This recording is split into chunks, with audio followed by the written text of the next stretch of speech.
My fiancé announced, "I'm still married, BTW. Never got divorced." I said, "Interesting." Then I called her husband. His alimony lawyer was very interested in her hidden assets. I, 36 male, suppose the best place to start is with the scent of buttercream frosting. 3 months ago, I was sitting in a comically small chair in a boutique bakery, watching my fiancée, Qley, 34, debate the merits of vanilla bean versus Swiss meringue. We were 9 months into planning a wedding that was rapidly approaching the cost of a small country's GDP. Life was, by all accounts, perfect. I'm a senior risk analyst for a large investment bank, and she ran what I thought was a charming, if not overly profitable, online home decor business. We had been together for 3 years, a whirlwind romance built on what I believed was a foundation of honesty and shared ambition. She was charismatic, beautiful, and driven. I was the stable, logical counterweight to her creative energy. It worked. Or so I thought. "Babe, can you pass the water?" she asked, dabbing a bit of frosting from her lip. "Oh, and speaking of logistics and paperwork and all that boring stuff, there's a tiny little thing we need to sort out before the wedding." I pushed the glass towards her, assuming she was talking about the prenup, which my lawyer was finalizing. "What's up?" She took a sip, then looked at me with a breezy, unconcerned smile that I now recognize as the mask of a pathological liar. "So, funny story. I'm still married. BTW." The sentence was delivered with the same casual inflection as if she'd announced she forgot to buy milk. The clatter of forks and light chatter in the bakery faded into a dull roar in my ears. I stared at her, waiting for the punchline. It never came. "You're what?" I managed to say, my own voice sounding distant. "Married?" she chirped, as if it were a delightful little quirk. "Technically, it's just a piece of paper, Mark. Ben, my ex, well, my husband, I guess, and I have been separated for ages, like 5 years. The divorce is just dragging on because he's being a total leech." My mind, trained to identify and assess risk, went into overdrive. Red flags weren't just being raised, they were being launched into orbit. "A leech? How?" I asked, keeping my voice dangerously calm. It's so tedious," she sighed, waving her hand dismissively. "He thinks I owe him alimony. Me? Can you believe it? So I've been paying him a bit, just to keep the peace while the lawyers handle it. It's almost done, I just need to finalize the last bit. Which actually, I was hoping you could help with. The legal fees are just a bit steep right now." So that was it. The confession was a prelude to a withdrawal. She hadn't revealed a life-altering secret out of a sense of honesty. She'd hit a financial roadblock in her deception and needed my capital to clear it. I leaned forward. "Interesting," I said. The word came out cold, clipped. It was the word I used at work when a junior analyst presented a flawed model, just before I systematically dismantled it. She didn't notice the shift. "I knew you'd understand. You're so logical about these things." "What's his full name?" I asked. Benjamin Carter," she said. "Why?" "Just curious about the man who's been a legal ghost in our relationship for 3 years, I said, offering a tight, false smile. "Tell me more about this alimony. I thought you told me your family was the one with the money struggles, not his." Her story had always been that she was the self-made woman who had escaped a family that made poor financial decisions. This new narrative didn't fit. She stammered, backtracking, weaving a new thread of nonsense about his parents cutting him off. The lies were getting sloppier. That night, I didn't sleep. I sat in my home office, the glow of my monitor painting the room in shades of blue and betrayal. As a risk analyst, I have access to databases and public record search engines that most people don't. It took me less than an hour to find the divorce case of Qley Thompson versus Benjamin Carter in the county court docket. It wasn't an amicable split that was dragging on. It was a full-blown legal war. The case had been stalled for 18 months. I read through the motions filed by Ben's lawyer. They were arguing that Qley was fraudulently concealing income and assets to avoid a larger alimony payout and a fair division of property. They claimed she was operating a cash-heavy business and funneling the profits into an entity they couldn't trace. And then I saw it. The business they were looking for. They didn't have a name for it, just a suspicion. But I did. The Gilded Sparrow, her charming little online home decor store. She'd always told me it was just a hobby, that it barely broke even. She kept it in a separate bank account, under an LLC registered in her maiden name, To keep things clean for tax purposes, she'd said. I had never pried respecting what I thought was her budding entrepreneurship. I did some more digging. Using some market analysis tools I use for work, I estimated the sales volume of her store based on web traffic, social media engagement, and product turnover. It wasn't a hobby, it was a cash cow. My conservative estimate put her annual undeclared income at well over $200,000. She wasn't a struggling divorcee. She was a financial predator, bleeding her husband dry in court while building a secret nest egg. And I was her next mark. The plan was obvious. Finalize the divorce on the cheap by feigning poverty, then marry me and merge her hidden assets with my legitimate high-earning portfolio, washing them clean of their fraudulent origins. My blood ran ice cold. I wasn't just a fiancé, I was the exit strategy. I found the name of Ben's lawyer on the court filings, a Mr. David Chen. I found his office number. My hand was steady as I picked up my phone. I knew exactly what I was going to do. I wasn't just going to end our engagement. I was going to burn her entire fraudulent empire to the ground. Update 1. The phone call to David Chen was one of the most surreal experiences of my life. I introduced myself calmly and factually. Mr. Chen, my name is Mark Knight. I believe you represent Benjamin Carter in his divorce from my fiancée, Qley Thompson. There was a cautious silence on the other end. That's correct. How can I help you? I have reason to believe your case regarding Miss Thompson's concealment of assets is substantially correct, I said, my voice level. She informed me of her marital status 2 days ago, and I have since uncovered a significant discrepancy in her declared income. I am calling to provide you with the information you've been looking for.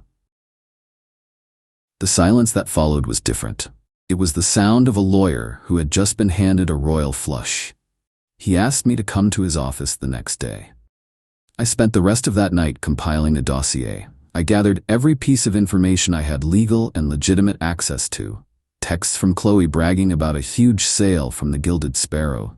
Photos of her at trade shows I now realized were for sourcing inventory. I even found a draft business plan she'd foolishly saved on our shared home network drive, projecting future earnings that were far from hobby level. I printed out my own market analysis of her business. It was a neat, professional package of absolute devastation. When I met David Chen, he was a sharp, no-nonsense man who had clearly been fighting an uphill battle. As he looked through my file, his eyes widened. He kept muttering, I knew it. I knew it. He asked me why I was doing this. Because your client is being defrauded, I said. And I was about to become an unwitting accomplice to that fraud. I am a risk analyst, Mr. Chen. I mitigate risk. And Qley is a walking, talking, catastrophic risk.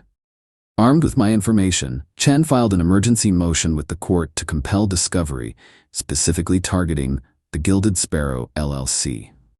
Meanwhile, I had to deal with Qley. She was completely oblivious, floating on a cloud of wedding plans and entitlement. She'd occasionally ask if I'd thought about helping with those legal fees, and I'd give non-committal answers. The confrontation came the following Friday. I sat her down in our living room, the same room she'd helped decorate with items from her hobby business. Qley, the wedding is off, I said with no preamble. She stared at me, blinking. Is this because of the marriage thing? Mark, I told you it's just a piece of paper. Don't be so dramatic.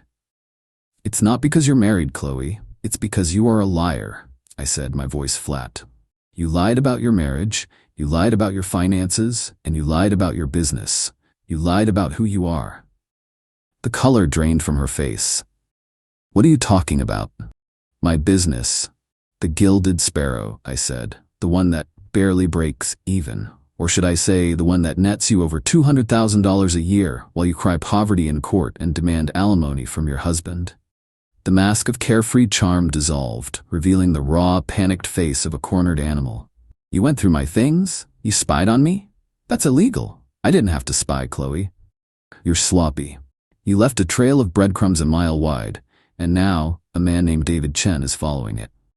The mention of her husband's lawyer's name was the final blow. She understood immediately. The blood drained from her face. This wasn't just a breakup, it was a detonation.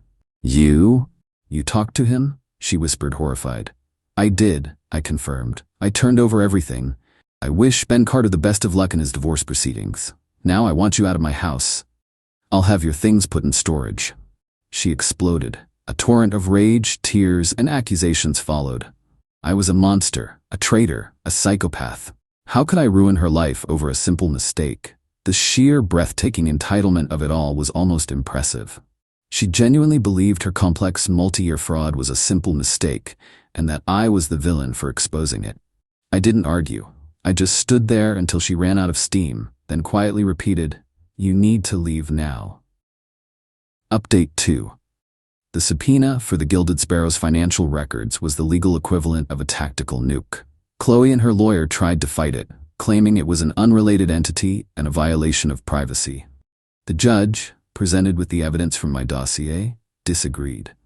The records were turned over. The numbers were even worse than my estimates. Over the past 4 years, Qley had funneled nearly $1 million through the business, all while submitting court declarations that her only income was a small freelance stipend.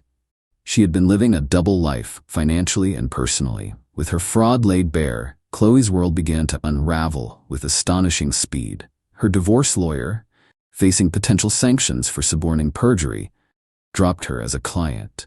The new, cheaper lawyer she had to hire had an impossible task. Her focus then shifted to making my life miserable. She launched a smear campaign among our mutual friends, painting me as a controlling, paranoid monster who concocted a bizarre conspiracy theory to get out of the wedding. A few of her closest friends bought it, but most people saw through it, especially when the reality of her legal situation began to surface. The most stressful part was extricating myself from the wedding. I spent weeks on the phone with vendors, canceling contracts and forfeiting deposits. It was a costly and humiliating process. Every call was a reminder of the life I had almost been duped to. I sold the engagement ring, a custom piece worth close to $50,000, and put the money aside to cover the losses. One evening, I got a text from an unknown number. "This is Ben Carter. My lawyer gave me your number. I hope that's okay. I wanted to thank you, and maybe buy you a drink if you're open to it." I was hesitant, but I agreed. We met at a quiet bar downtown. Ben was nothing like the leech Qley had described. He was a quiet, decent high school history teacher who had been utterly destroyed by her. He told me how she had systematically drained their joint accounts when they separated, then played the victim in court so effectively that the judge had ordered him to pay her temporary support based on their prior lifestyle, which he was struggling to afford on his teacher's salary. He had been on the verge of giving up, of agreeing to her ridiculous terms just to make it all stop. My phone call had been a lifeline. "You didn't just save me from financial ruin," he said, looking at me with sincere gratitude. "You saved my sanity. I was starting to think I was the crazy one." We talked for 2 hours, sharing stories about Qley's lies and manipulations. It was like we were survivors of the same natural disaster. Talking to him was the final piece of validation I needed. Exposing Qley wasn't an act of revenge. It was an act of justice. Final update. The end came as I knew it would, not in a fiery trial but in a quiet, devastating legal surrender.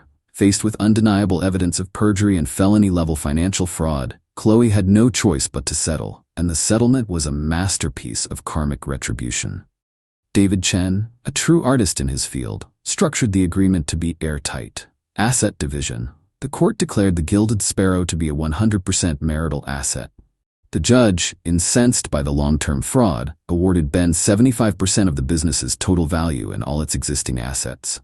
Qley was left with a minority share of a company she now had to co-own with the man she tried to ruin. Alimony and restitution. Her alimony claim was, of course, dismissed with prejudice. Furthermore, the judge ordered her to repay every single dollar of temporary alimony Ben had paid her over the past 2 years. With interest. Legal fees. This was Chen's pièce de résistance. As a punitive measure for the fraudulent conduct that had prolonged the litigation, the judge ordered Qley to pay for 100% of Ben's legal fees for the entire duration of the divorce proceedings. The final tally was catastrophic for her. After the division of assets and the repayment of alimony and legal fees, Qley walked away with virtually nothing. Her secret, $1 million nest egg was gone.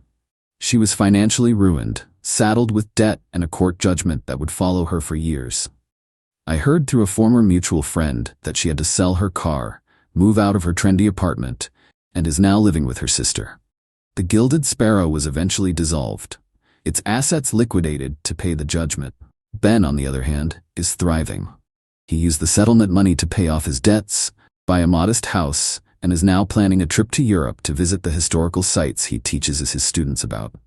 He sent me an absurdly expensive bottle of single malt scotch with a simple note, "To new beginnings, thank you." As for me, the past year has been a process of rebuilding. Canceling the wedding and weathering the social fallout was difficult, but every day I feel a growing sense of profound relief. I dodged a cannonball I never even saw coming. Qley tried to contact me once, a few months ago. A long, rambling email full of tearful apologies and claims that she had made a mistake and learned her lesson. She even had the audacity to ask if we could talk. I didn't reply. I just created a new email filter and blocked her number. My revenge wasn't loud or emotional. It was a quiet, logical, and decisive phone call. I simply took the information she so arrogantly gave me and handed it to the one person who could use it to hold her accountable. She thought she was playing chess, but she didn't realize she was playing against two opponents who now saw the whole board. She didn't just lose the game, she lost all her pieces. And the best part? She did it to herself.